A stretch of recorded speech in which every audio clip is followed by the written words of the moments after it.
মাদারীপুর জেলার শিবচরে প্রথমবারের মতো নির্মাণ করা হয়েছে সমন্বিত বর্জ্য ব্যবস্থাপনা ইউনিট। ২০২৩ সালের শুরুতে চর শ্যামাইল ও শ্যামাইল মৌজায় ২.৬৮ একর জমিতে নির্মাণ শুরু হয় বর্জ্য ব্যবস্থাপনা ইউনিট।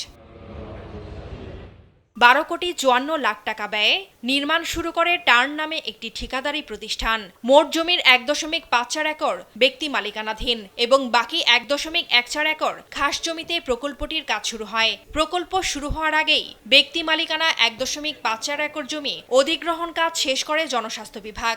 অধিগ্রহণের পর এরই মধ্যে নির্মাণ কাজও প্রায় শেষ হয়েছে।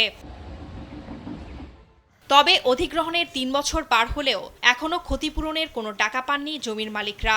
এ বিষয়ে উপজেলা জনস্বাস্থ্য কর্মকর্তার কাছে বারবার গিয়েও সমাধান পাননি তারা। প্রকল্প চালুর আগে ক্ষতিপূরণের টাকা পরিশোধের দাবি জমির মালিকদের।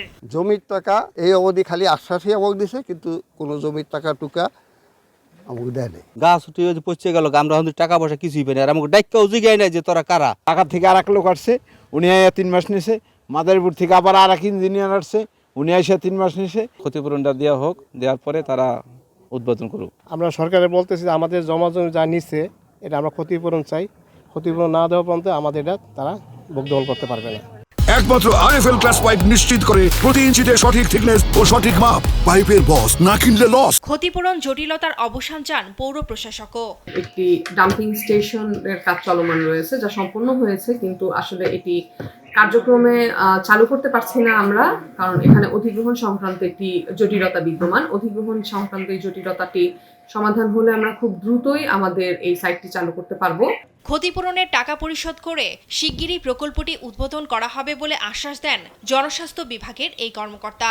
এখানে ক্ষতিগ্রস্ত ভূমি মালিকদের জন্য ৫,৫৭,০০,০০০ টাকা ভূমি অধিগ্রহণ ব্যয় হবে। অর্থ মন্ত্রণালয় থেকে আমরা সম্মতি পেয়েছি, মার্চ মাসের মধ্যে আমরা জেলা প্রশাসক বরাবর এই ব্যয়ের টাকাটা দিয়ে দিব।